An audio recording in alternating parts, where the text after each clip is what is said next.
شادی کے بعد میرا شوہر ایک بار بھی میرے قریب نہیں آیا تھا۔ میں بہت ہی زیادہ بے چین تھی کہ آخر میں اپنے آپ کو کس طرح ٹھنڈا کروں۔ ایک دن گھر میں میرا دیور اکیلا تھا۔ میں نے اسے اپنے پاس بلایا اور السلام علیکم ناظرین، میرا نام یاسمین ہے۔ میری عمر 17 سال ہے۔ میں چنیا کے ایک شہر میں رہتی ہوں۔ میری شادی خالہ کے بیٹے سے ہوئی تھی۔ میری خالہ کراچی میں رہتی تھی۔ میرے شوہر کا نام شفقت تھا۔ میری شادی کو ابھی 1 سال ہوا تھا کہ میرے شوہر نے اپنا رویہ بدلنا شروع کر دیا تھا۔ میری فیملی ٹوٹل 6 افراد پر مشتمل تھی۔ میرے ساس سسر، میرا شوہر، ان کے 2 بہن بھائی۔ میرا دیور نعیم میرے شوہر سے 3 سال چھوٹا تھا اور اس کی عمر 22 سال تھی۔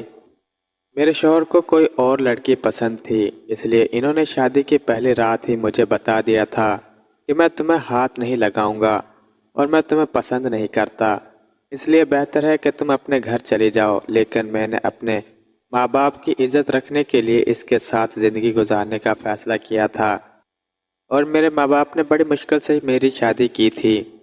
اب میں ان کا دل نہیں توڑ سکتی تھی۔ جب میرے شوہر نے یہ بات کہی تو میرے پیروں تلے سے زمین نکل گئی تھی اور میں ساری رات روتی رہتی۔ میرا دیور نعیم، جو کہ کافی خوبصورت اور حسین نوجوان تھا، وہ میرا بہت خیال رکھتا تھا اور اکثر میرے کمرے میں آ کر بیٹھ جاتا تھا۔ میرا شوہر شفقت میرے کمرے میں نہیں آتا تھا۔ وہ صبح کام پر چلا جاتا اور شام کو آ کر لانچ میں ہی سو جاتا تھا۔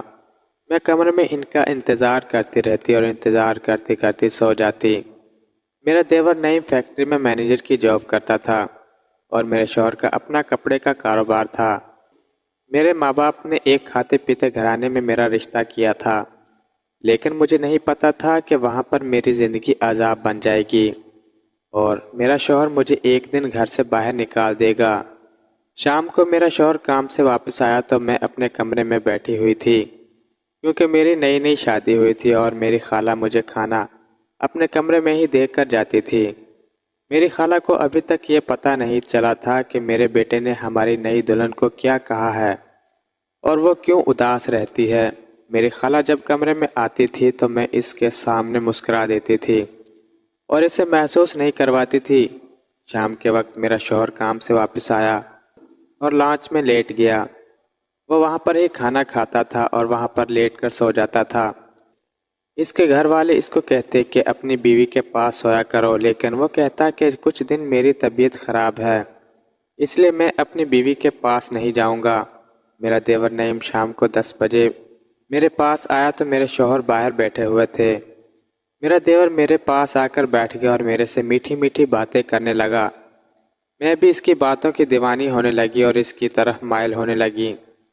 مجھے یہ دکھ بھول گیا کہ میرا شوہر میرے سے بات نہیں کرتا اور مجھے پسند نہیں کرتا۔ اس نے مجھے طلاق دینے کا کہہ دیا ہے، کیونکہ میں اب اپنے دیور نعیم کی محبت میں پاگل ہونے لگی تھی۔ نعیم ایک خوبصورت اور حسین لڑکا تھا۔ نعیم کو دیکھ کر میرا دل کرتا کہ اس کے ساتھ میں وہ سب کچھ کروں جو میں اپنے میاں کے ساتھ کرنا چاہتی تھی، اور میں نے اپنے دیور نعیم کو اپنے دل کی دنیا کا بادشاہ بنا لیا تھا۔ نعیم مجھے کہنے لگا کہ بھابی، شفقت بھائی کیوں آپ کے کمرے میں نہیں آتے اور کیوں آپ سے وہ سب کچھ نہیں کرتے جو شادی کے بعد ایک مرد اپنی بیوی سے کرتا ہے۔ تو میں نے اس کو کہا کہ تمہارے بھائی مجھے پسند نہیں کرتے، حالانکہ میں انتہا کی خوبصورت تھی اور کئی لڑکے میرے پیچھے پاگل تھے، لیکن میرے ماں باپ بہت سخت تھے، اس لیے میں نے کبھی بھی کسی لڑکے سے ناجائز تعلق قائم نہیں کیا تھا اور نہ ہی کسی کو کبھی دل دیا تھا۔ لیکن اپنی خالہ کے گھر آنے کے بعد نہ جانے کیوں میں اپنے دیور نعیم کی محبت میں مبتلا ہو گئی تھی۔ میرا دیور ہر گھنٹے بعد میرے کمرے میں چکر لگاتا اور میرے پاس آ کر بیٹھ جاتا۔ وہ میرا ہاتھ اپنے ہاتھوں میں تھام لیتا تھا تو میرے اندر ایک خوشی کی لہر دوڑ جاتی۔ وہ میرے لیے سب سے چھپ کر چاکلیٹ لے کر آتا تھا جو میں بڑے شوق سے کھاتی تھی۔ بس اس چاکلیٹ نے ہی مجھے اپنے دیور نعیم کا دیوانہ بنا دیا تھا۔ کچھ دن بعد میں نے اپنے شوہر سے طلاق کا دعویٰ کر دیا تھا، کیونکہ مجھے پتا تھا کہ میں اس کے ساتھ خوش نہیں رہ سکتی اور نہ ہی وہ مجھے کبھی اپنائے گا۔ جب یہ بات میرے دیور کو پتہ چلی تو وہ بہت غصہ ہوئے اور اپنے بھائی کے ساتھ جھگڑا کرنا شروع کر دیا تھا۔ لیکن میرے شوہر نے مجھے طلاق دے دی تھی اور ہمارے گھر میں قہرام مچ گیا تھا۔ میرے ماں باپ بھی آ گئے تھے اور سب اکٹھے بیٹھ کر بات کر رہے تھے۔ میرا شوہر کہہ رہا تھا کہ میں یاسمین کو نہیں رکھوں گا، لیکن میری خالہ اپنے بیٹے کو کافی ڈانٹ رہی تھی کہ اس میں کیا کمی ہے اور تم اس کو کیوں نہیں رکھنا چاہتے۔ لیکن میرے شوہر شفقت نے ان کو بتا دیا تھا کہ میں کسی اور سے محبت کرتا ہوں اور میں کبھی بھی یاسمین کو اپنانے والا نہیں۔ اس لیے شفقت نے سب کے سامنے مجھے 3 بار طلاق دے دی تھی۔ لیکن ان سب لوگوں میں میرا دیور نعیم بھی تھا۔ نعیم میرے پاس آیا اور اس نے میرا بازو پکڑ لیا اور کہنے لگا کہ میں یاسمین کے ساتھ شادی کروں گا اور میں یاسمین سے محبت کرتا ہوں۔ یہ دیکھ کر میرے شوہر کے ماتھے پر پسینہ آنے لگا تھا اور وہ غصے سے آگ بگولا ہو گئے تھے اور میرے خاندان والوں کو کہنے لگے تھے کہ دیکھ لی اپنی بیٹی کی کرتوت، وہ مجھ سے چوری چھپے اپنے دیور سے ہی ایسے تعلقات بنا رہی تھی، حالانکہ میں نے آج تک دیور کو ہاتھ نہیں لگایا تھا۔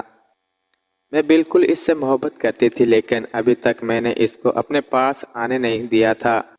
میرے سسرال والوں میں میری خالہ مان گئی تھی اور اس نے اپنے چھوٹے بیٹے نعیم سے میرا نکاح کرنے کے لیے کہہ دیا تھا۔ سب لوگوں نے رضامندی کر لی تھی اور میرا شوہر گھر چھوڑ کر چلا گیا تھا۔ اس نے علیحدہ مکان لے لیا تھا اور وہاں پر شادی کر لی تھی۔ میرے دیور نعیم نے مجھے اپنا لیا تھا اور اپنانے کے بعد وہ میرے سے محبت کرنے لگا تھا۔ میں بھی اس کی محبت میں پاگل تھی اور ہر روز اس کے ساتھ میچ کھیلا کرتی تھی۔ مجھے میچ کھیلنے کے بعد کافی راحت ملتی تھی کیونکہ مجھے نعیم سے محبت تھی اور وہ بہت خوبصورت اور محبت کرنے والا شوہر ثابت ہوا تھا۔ نعیم بس مجھ سے کہتا تھا کہ تم نے کوئی بھی کام نہیں کرنا، میں جب اپنی جاب سے واپس آؤں تو تم ایک اچھا سا جوڑا پہن کر میرے سامنے بیٹھ جایا کرنا، بس پھر ہم ایک دوسرے سے محبت کریں گے اور سو جائیں گے۔ اب یہ ہماری ڈیلی کی روٹین بن چکی تھی اور نعیم مجھے بہت پیار کرتا تھا۔ میں بھی اس کی محبت میں پاگل ہو چکی تھی۔ ناظرین، اگر آپ کو یہ کہانی پسند آئی ہے تو ہماری ویڈیو کو لائک، شیئر اور سبسکرائب کر دیں۔ شکریہ۔